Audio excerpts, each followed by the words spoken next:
When the CEO announced that his fresh-out-of-college nephew would be taking over my role, I didn't argue. I didn't protest or beg. I simply packed up my desk and handed over my meticulously built roadmap, the one that took me 4 years to develop. He smirked as if he'd won something. The office buzzed with whispers, some amused, some sympathetic. I knew what was coming.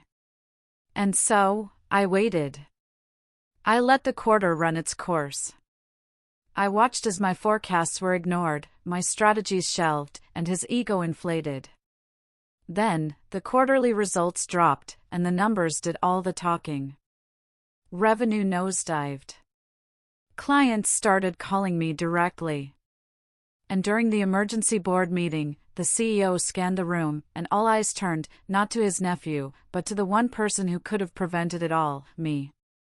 Drop your country in the comments. We love seeing how far these stories travel. And if this story has you hooked already, don't forget to subscribe and hit the bell icon so you never miss the next twist. Because here, every story hits harder than the last.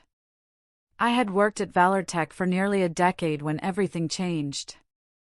I wasn't just another employee, I was the senior operations strategist, the one who'd quietly streamlined the supply chain, rescued 2 major accounts, and led the overhaul of our outdated project tracking systems. My reputation inside the company wasn't flashy, but people knew who got things done. Or at least, they used to. Because one Monday morning, out of nowhere, I was told my role had been restructured, and in walked Dylan. Dylan was the CEO's 26-year-old nephew. Fresh out of grad school with a vague MBA and a cocky grin that reeked of entitlement. He wore overpriced sneakers, carried a tablet everywhere, and used buzzwords like synergy and disruption in every sentence. He didn't shake my hand when we first met. In fact, he barely acknowledged me at all. "So, you're the guy who used to run ops," he said, scrolling through his screen. "Cool. I'll take it from here." I was told I'd still have a role at the company, some transition consultant position that was code for "stay quiet until we phase you out." But I didn't raise hell. Not yet. I'd seen too many people explode emotionally and lose what leverage they had. So I smiled, nodded, and said I'd support Dylan however I could. Inside, though, I started taking notes. From day one, Dylan made rookie mistakes. He canceled weekly stand-ups, saying they were too old school. He ditched our vendor scoring matrix, claiming he'd build a better one soon. He didn't understand how to use the BI dashboards we'd spent 6 months refining. I watched him make changes to workflows he hadn't even read the documentation for. Within 3 weeks, vendor delays started piling up. 2 accounts raised flags about fulfillment errors. And the monthly ops report? It went out 3 days late, with broken links and missing data. Still, nobody said anything. Because Dylan was family. The CEO, Henry, treated him like a prodigy. "He's young, but he's a quick learner," he'd say in meetings, brushing off concerns. I wanted to scream, but I kept quiet. Instead, I doubled down on documenting everything. Every misstep. Every overlooked KPI. Every conversation I overheard in the hallway. I created a personal folder on a private drive and labeled it insurance. Then came Q1 planning. Dylan hosted the kickoff meeting with the exec team. I was invited only because the CFO, Sarah, insisted I be there. As Dylan presented his new strategy, a jumble of slides filled with vague promises and no real financial forecasts, Sarah's face said it all. She leaned toward me during the break and whispered, "He doesn't understand contribution margins." At all. I nodded. I know. After the meeting, I offered to support Dylan's vision by preparing a supplemental forecast. I told him it was just to help his narrative land better with the board. He waved me off. "Nah, I got it, man. It's all good." That's when I realized something critical. Dylan wasn't just inexperienced. He was arrogant enough to think experience didn't matter. So, I did what I do best. I prepared the forecast anyway. Quietly. After hours. I ran the models, pulled real vendor performance numbers, layered in historic fluctuations, and stress-tested every line item. The result was a brutally honest but accurate financial projection, a $3.4 million risk exposure due to operational misalignment, under-budgeting for vendor penalties, and missed delivery SLAs. I didn't show it to Dylan. I saved it with a timestamp, emailed it to myself, and waited. As Q1 progressed, everything my forecast predicted began happening. The India vendor missed a key shipment. The new warehouse system Dylan insisted on switching to failed during peak delivery hours. Customer complaints rose. 2 sales managers privately told me they couldn't hit targets because fulfillment was completely unreliable. Still, the official narrative from Dylan was, "We're innovating and recalibrating." By March, tensions started bubbling. The CEO had begun asking more pointed questions. The CFO was pressing for tighter reports. But Dylan kept dancing through meetings with vague promises, saying the new metrics just hadn't caught up to his vision yet. Meanwhile, the operations floor was in chaos. I stayed late helping junior analysts fix errors, wrote shadow process documents, and unofficially coached people through the mess Dylan was creating. Then came the email. It was from HR. A formal notification: your transition consultant role will be concluding at the end of the month. No severance, no meeting. Just a cold, procedural note. They were done with me. And Dylan was still standing. That night, I went home and opened my personal forecast. I added a new column, actuals to date. And guess what? We were on track to underperform by exactly $3.2 million, just as I had predicted. I printed out the report, along with the original email I'd sent myself in January. Timestamped, signed, and bulletproof. I didn't take it to Dylan. I didn't even take it to HR. I waited. Because the quarterly board meeting was just 1 week away, and I had one final card to play. The week leading up to the quarterly board meeting was a masterclass in quiet tension. On the surface, ValorTech buzzed with the usual energy, marketing campaigns ramping up, Q2 roadmaps being finalized, and department heads scrambling to clean up lingering issues. But beneath that buzz was a thick layer of anxiety. Everyone knew things weren't adding up. And those who had been silently watching Dylan's reckless decisions were beginning to shift uncomfortably in their seats. I noticed something else too. Dylan had started avoiding me. We used to bump into each other in the halls, or exchange a forced nod during team calls. But ever since operational bottlenecks turned into full-blown delivery delays, he had gone quiet. There were no more sweeping pronouncements about revolutionizing our workflows, and no more showboating in front of execs. He was retreating, hiding behind vague emails, delegating decisions to junior managers, and avoiding eye contact with the very people he used to dismiss. On Tuesday, the CFO, Sarah, stopped by my desk. She never came to my corner of the floor unless something was serious. She leaned in and whispered, "Hey, did you ever put together a backup forecast when Dylan changed the planning model?" I stared at her for a second. Then I nodded. "I thought so," she said. "Can you send it to me?" Quietly. "I need something I can present to the board if the numbers blow up." "Already printed," I replied. "In a sealed envelope." Her eyebrows rose. "You're good." "Just cautious," I said.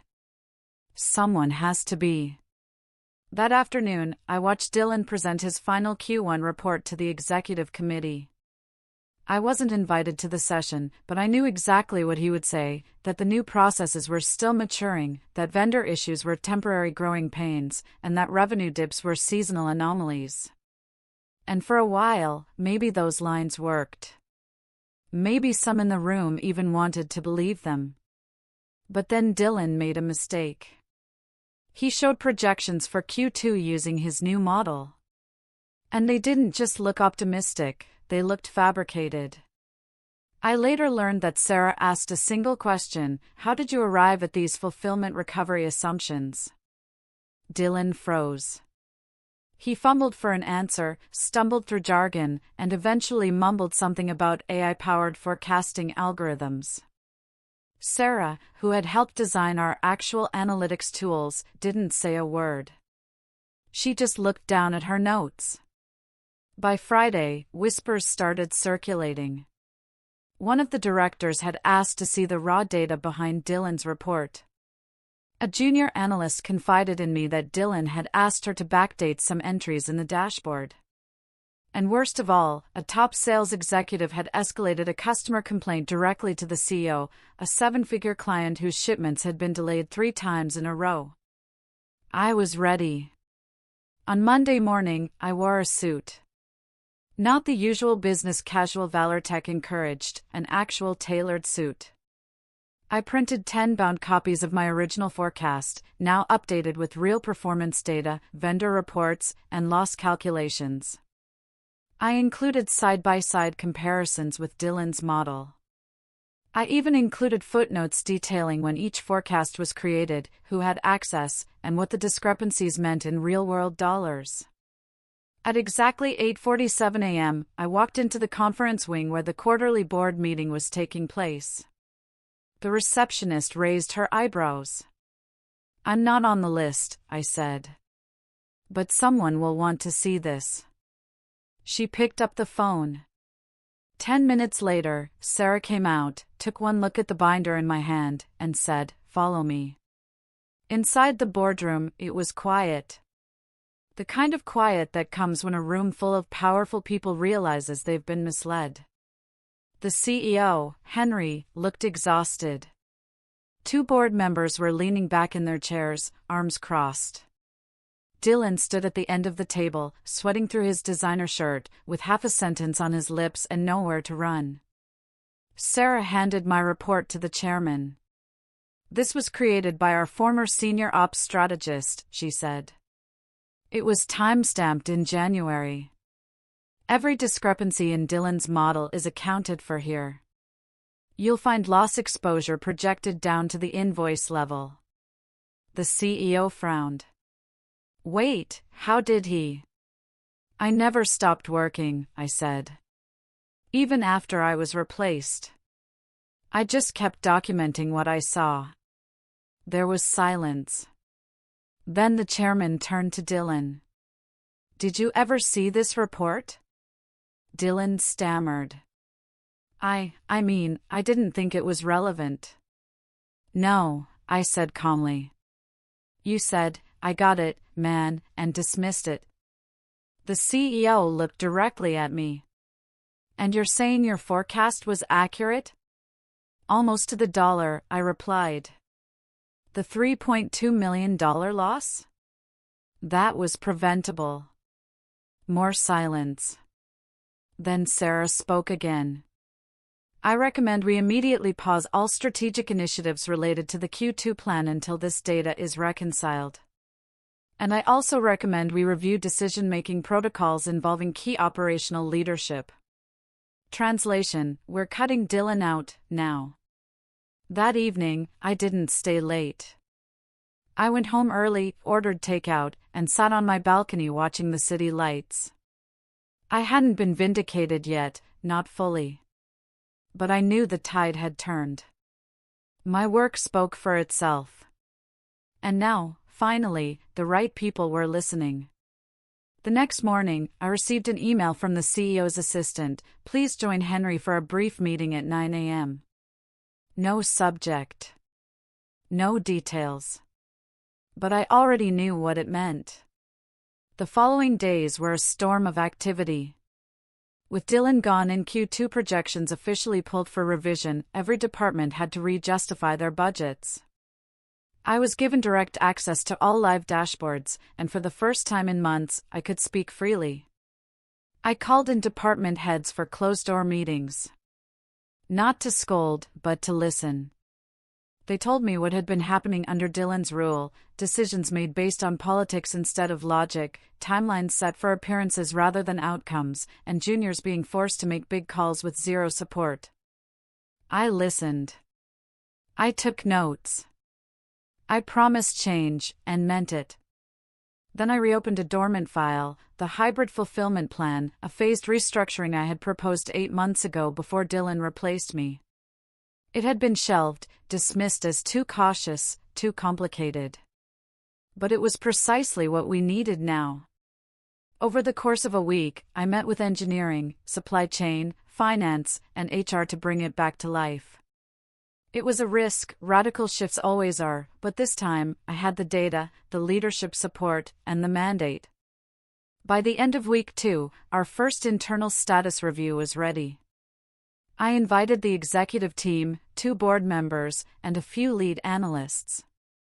The room was full, the lights dimmed, and I walked them through a 38-slide deck that painted a clear, coherent future, rooted in reality, not wishful thinking. By slide 12, people were nodding. By slide 25, they were taking notes. And by the final slide, the room burst into applause. But the most telling moment came after the presentation. As people filtered out, Henry pulled me aside. That, he said, was the most confident I've felt in 6 months. Let's make sure we earn that feeling every quarter, I replied. He nodded. And then he added, people are already talking. About what? He smiled. They're saying we finally found the real architect of our recovery. I didn't reply. I just smiled back and walked out, ready to build again, on my terms. The Monday following the presentation, I arrived to find my office door open and a small group waiting inside. It was my old team, Samira from data analytics, Jordan from ops, even Miguel from vendor relations, who had once sworn he'd never step foot in HQ again. They stood in a half-circle, smiling. We heard, Samira said. You're back. I nodded, a bit surprised. Word travels fast. Not fast enough, Jordan replied. We've been waiting. That was the thing about being quietly competent in a loud company, people noticed. They just didn't always say it out loud. But now they were here, offering their time, their talent, and their loyalty again, not because of a title, but because they believed in the mission. We wasted no time. The next phase of the recovery plan wasn't just about damage control, it was about re-establishing a foundation for scalable, sustainable growth.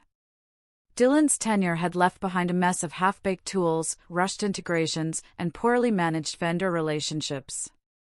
Fixing it wasn't just about cleaning up. It was about rewriting our operational DNA. I started with vendor contracts. Dylan had renegotiated rates that looked good on paper but came with fine print penalties that were now eating us alive. Miguel and I went through every line item in our top 20 contracts, highlighting red flags. Then we did something radical, we picked up the phone. One by one, we called our vendors, not to renegotiate, but to rebuild trust. We know the last few months have been chaotic, I told a particularly frustrated logistics partner, but we're back to leading with transparency. Here's what we can deliver, and here's what we need from you. Some vendors were skeptical. Others were relieved. But all of them appreciated the honesty. And slowly, new terms emerged, ones based on performance benchmarks and long-term alignment rather than cosmetic cost cuts. Meanwhile, Samira rebuilt the analytics pipeline.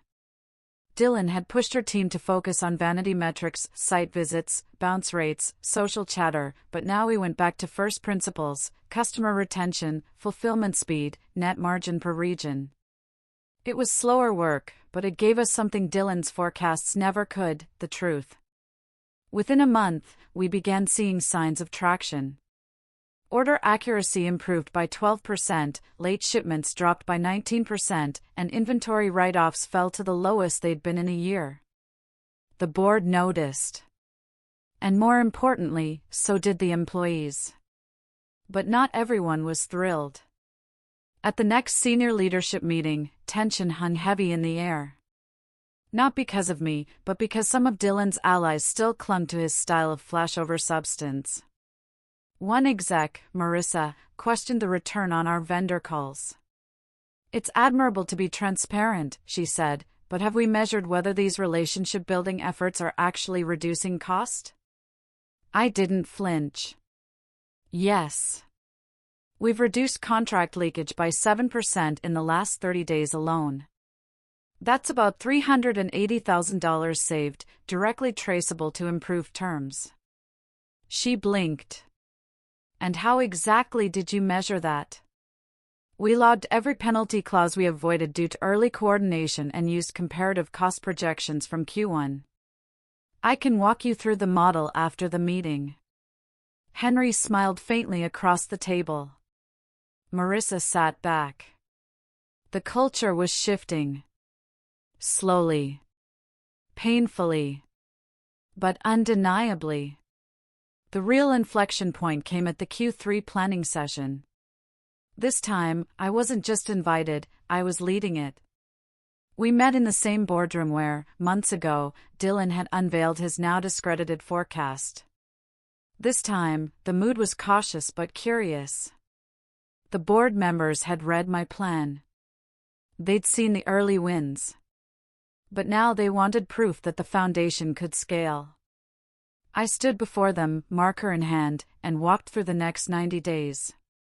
"Our core focus isn't just stability," I began. "It's restoration of confidence. In our systems, our processes, and our leadership." I outlined 3 initiatives. Centralized demand mapping, a predictive model for aligning procurement with actual customer behavior, not guesses. Fulfillment redundancy strategy, leveraging regional partners to reduce dependency on any single warehouse or route.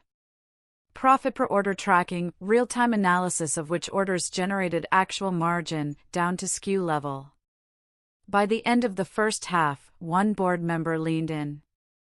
"Why wasn't this in place before?" "Because we were chasing the appearance of growth," I said. "Not the mechanics of it." There was a pause. Then another question. "What happens if this doesn't work?" I smiled. "Then you'll still know why. And we'll adjust. Because this isn't a promise of perfection, it's a system built on clarity." The chairman nodded slowly. "Let's move forward." I stepped out of the room, not triumphant, but certain. I had just won something far more valuable than applause: alignment. The weeks that followed were the busiest of my life. We held daily 15-minute stand-ups with leads, created a black box dashboard to flag sudden cost variances, and launched a pilot program with regional partners that reduced delivery failures by 23%. Employees started sending me anonymous tips, things they'd been afraid to speak up about before. One revealed that Dylan had pressured analysts to exclude failed trials from performance data. Another shared screenshots of Slack threads where junior engineers had raised concerns but been told to stay in their lane. We logged everything. We acted on what we could. And most of all, we made sure the truth was no longer punished, but respected. By the end of the quarter, the numbers didn't just speak, they roared. Revenue was up 11%. Margins stabilized. Fulfillment accuracy broke company records. And at the quarterly all-hands meeting, Henry stepped up to the podium, looked around the room, and said something I hadn't expected. "I made a mistake," he began. You could hear a pin drop. When I replaced a proven leader with someone based on family ties, I told myself it would work out. That energy and loyalty would make up for experience and process. But it didn't. And the company paid the price. He paused, then turned toward me. Fortunately, we had someone who didn't quit on us. Who kept showing up, kept building, kept thinking, until we were ready to listen. The room erupted in applause. I didn't stand. I didn't bow. I just nodded. Because this wasn't about revenge. This was about rebuilding something the right way and proving, once and for all, that silent leadership isn't weakness. It's strength waiting to be recognized. The applause faded, but the aftershocks of Henry's public admission carried far beyond the auditorium. That moment, when he stood in front of hundreds of employees and admitted his failure, was more than an apology. It was permission. Permission for the company to let go of the fear that had settled in like thick fog during Dylan's reign. It was a signal to move forward with humility, openness, and most importantly, accountability. The very next morning, the tone across departments shifted. People were more honest in their stand-ups. Slack channels that used to be silent were now buzzing with productive disagreement and shared goals. When I walked through the marketing floor, even junior staffers gave me a nod or a smile, small gestures that said, "We're with you." But this wasn't a feel-good movie ending. With Dylan gone, the damage he'd left behind wasn't magically fixed. There were broken systems, unresolved grievances, and a still skeptical set of external partners. This was the start of real work. Now I had the weight of not just restoring the company, but ensuring that what happened to me never happened to anyone again. The first priority was restructuring the leadership pipeline. I had seen firsthand what nepotism could do, not just to results, but to morale. So I proposed something radical for our company culture, a transparency and advancement initiative. Every leadership-level promotion, I suggested, should come with a publicly posted case, metrics of performance, stakeholder reviews, and a vision statement from the candidate. No more shadow promotions. No more silent swaps based on dinners and favors. At first, the idea sparked tension. HR balked. One director called it a nightmare of red tape. But when I asked the department heads if they could explain, clearly and objectively, why each of their managers were in their roles, only one could answer without hesitation. I didn't have to push hard after that. Soon we rolled out the pilot program internally. I sat through the first few review panels myself, one for a supply chain manager who had quietly overhauled 2 major vendor relationships, another for a digital strategist who had saved the company $70,000 by optimizing ad targeting. In both cases, the case was airtight. These weren't political appointments. These were wins earned with sweat and insight. And the best part? Employees began applying. Not because they expected a promotion, but because the process gave them a fair shot. Meanwhile, my own role was formalized.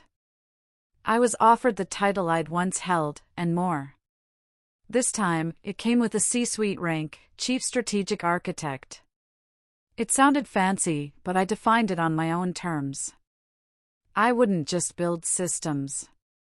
I'd build thinkers. I launched a 6-month mentorship program called Silent to Strong, focusing on technically skilled but introverted team members. I knew their struggle intimately, the frustration of being overlooked, of speaking softly and being mistaken for someone without ideas. I handpicked 10 individuals across engineering, finance, operations, and design. We met every other week, discussing everything from negotiation tactics to how to present a new system to executives. One of them, Amaya, a junior developer from the India office, surprised us all. In just 3 months, she designed a back-end patch that improved checkout speeds on mobile by 22%. When she demoed it to the product leads, the room went quiet, then erupted in questions and praise. After the session, she looked at me and said, "They finally heard me." That's when I knew this wasn't just about fixing the past. It was about building a new kind of future. And yet, there were reminders everywhere of the old world we were still clawing out of. During a financial compliance audit, we uncovered a series of budget reallocations Dylan had authorized, moving marketing spend into what he labeled discretionary innovation. It sounded noble, but in reality, those funds had paid for everything from personal consultants to branded swag for a private party he'd hosted under the company name. The total? $68,000. Technically, it was under the cap for legal review. But morally, it reeked. I brought it to Henry. He looked at the report silently, then pushed it back toward me. "Do what you think is right," he said. So I wrote a report, shared it with legal, and we issued a transparent correction in the next board meeting. It wasn't about punishment anymore. It was about precedent. We wouldn't cover things up just because they were inconvenient. Then came the letter. It was from Dylan. No lawyer. No official tone. Just a printed page on monogrammed stationery. He had heard, through mutual contacts, about the quarterly success and the cultural shift underway. He claimed he was happy the company had recovered and said he hoped there were no hard feelings. He ended with, "Perhaps we both needed to learn something." I held the letter for a long time, then slid it into the drawer beside the very first forecast I'd submitted, the one he'd ignored. Not out of spite, but as a reminder. Because power, when inherited without humility, breaks things. But power, when earned through silence, resilience, and a relentless drive to fix, not flex, can rebuild far more than spreadsheets or strategy decks. It can restore dignity. It can shift culture. And it can turn a sidelined architect into a quiet cornerstone of change. 3 months after Dylan's removal and the quiet cultural revolution we'd begun, the company was no longer just recovering, it was thriving. Not in the flashy way Dylan had liked to stage, with fireworks and sleek presentations, but in a more meaningful, sustainable way. We'd rebuilt trust. That, in itself, was worth more than any PR campaign. The board meetings had become less tense. Metrics across departments began showing healthy upticks. Employee churn was down by 17%, and productivity, tracked not by output volume but by delivery quality, was up by 28%. But more than the numbers, the tone of the conversations had changed. People were no longer afraid to speak. That alone was proof of transformation. Still, there were unresolved stories, some from my past, others from the company's. One of them came knocking in the form of a vendor we'd long stopped working with. Alexis, the lead rep from a software integration firm we had used during Dylan's restructuring phase, scheduled a meeting requesting a review of unclosed obligations. I didn't think much of it, maybe a lost invoice or a compliance check. But when the meeting began, I immediately knew this was something deeper. She pulled out her laptop and projected a folder full of digital communications, emails, payment approvals, Slack messages. All from Dylan. Most were above board, but a few raised immediate red flags. In one, he had authorized a custom build under the company's R&D initiative, except that initiative had already been frozen for months. In another, he had promised a kickback to Alexis's firm if they delivered the product on an accelerated deadline, something not reflected in any official documentation. The product, of course, was never used, and the money, $137,000, had come from a discretionary fund that had already been flagged. "Why are you showing me this now?" I asked. She looked uneasy. "Because I thought when Dylan left, someone would reach out." No one did. I assumed it was swept under the rug. I leaned back in my chair. "No," I said. "It's time we pull everything into the light." I escalated the case to legal and finance the same afternoon. Not with the intention of suing Alexis's firm, but to uncover exactly how many off-the-books arrangements Dylan had made during his tenure. By the end of the week, we found 3 more questionable vendor relationships and $800,000 in total unaccounted funds, none technically criminal, but all signs of the unchecked authority he'd exercised for too long. It became clearer by the day, Dylan hadn't just been unqualified. He had been reckless. And the damage was deeper than most had imagined. To the board's credit, they didn't sweep it aside. A full internal audit was commissioned, and I was asked to advise on transparency policies for third-party relationships moving forward. We instituted a dual-signature protocol on all non-standard contracts and implemented a quarterly vendor review process. No one would ever again sneak personal favors through a professional budget line. But even as we closed those chapters, new ones began. The company's IPO timeline, previously stalled due to instability, was back on the table. The market had regained faith in our leadership. Investors who once ghosted Henry were now booking lunches and asking for updated decks. I was pulled into meetings, not just as a systems strategist, but as a face of resilience. Apparently, my story had circulated beyond company walls. One day, after an all-hands, a young intern stopped me by the elevator. "Are you the guy they replaced with the CEO's nephew?" he asked, eyes wide with both admiration and disbelief. I smiled. "That's one way to describe it." "You're like a legend," he said. "I mean, it's kinda crazy you're still here after that." I paused before replying.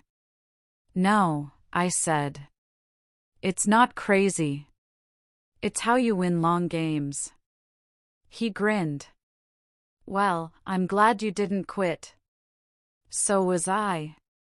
Because had I walked away, the systems we were building, the ethics architecture, the mentorship pipelines, the audit trails, none of it would have existed. I wasn't here just to recover what had been lost. I was here to lay the foundation for what would last. Later that week, HR approached me with a delicate offer. They wanted to name the company's new leadership development framework after me. The Elias framework, they suggested, based on integrity, insight, and implementation. I declined. "I'd rather the work speak for itself," I said. "Name it something that invites everyone in. Not just one person." So we called it CLEAR: culture, leadership, ethics, accountability, resilience. And when we launched it internally, more than 600 employees voluntarily signed up for one or more of its modules within the first 48 hours. Meanwhile, Dylan's name all but vanished from the halls. His photo was removed from the Leaders Through the Years timeline. His projects were reassessed and, where appropriate, dismantled. In a quiet board note, Henry announced that lessons had been learned, and we had emerged stronger. But I knew the truth. We didn't just emerge stronger. We chose to become better. One final challenge remained: the external keynote. The company had been invited to present at a major global conference, something Dylan had dreamed of but never achieved. The organizers had asked me, specifically, to speak on rebuilding company trust after internal failure. I stood on the stage months later, not as a cautionary tale, but as a quiet voice of perseverance. I wasn't the loudest in the room, I told the audience of executives, founders, and strategists. But I knew the systems. I built them. I trusted them. And when the time came, they trusted me back. After the applause, a woman approached me backstage. She was a COO from a healthcare startup. "That part about being sidelined but still showing up," she said. That hit hard. I nodded. We all get sidelined. The question is, do we still build? She smiled. We do. And with that, I realized something I hadn't fully understood until then. They could strip titles, reassign roles, erase credits, but they could never erase the foundation I had laid. Because I hadn't built for recognition. I'd built for resilience. And in the end, resilience always rises. Months after the dust settled and the quarterly chaos became case studies, I often found myself reflecting, not on the moment I was replaced, but on the choices that followed. I could have walked out the moment the CEO handed my title to his nephew. I could have let the resentment swallow me whole, let the injustice harden my resolve into bitterness. But instead, I chose to stay. Not out of weakness, but out of belief. Belief that real value outlasts shortcuts. That when you build something with care, with clarity, and with conviction, it speaks, even when you've been silenced. And when it finally does speak, everyone listens. The company didn't just bounce back because of metrics or reports. It bounced back because people chose integrity over ego. It rebounded because quiet voices were finally given microphones, and hard questions were no longer swept aside. We stopped chasing appearances and started demanding substance. And that shift? That started the day the numbers didn't lie, and everyone turned to the one person who'd been right all along. As for Dylan, he faded into footnotes. No lawsuits, no scandals, just a slow disappearance. Because when your entire legacy is built on favors and facades, you don't fall dramatically, you just dissolve into irrelevance.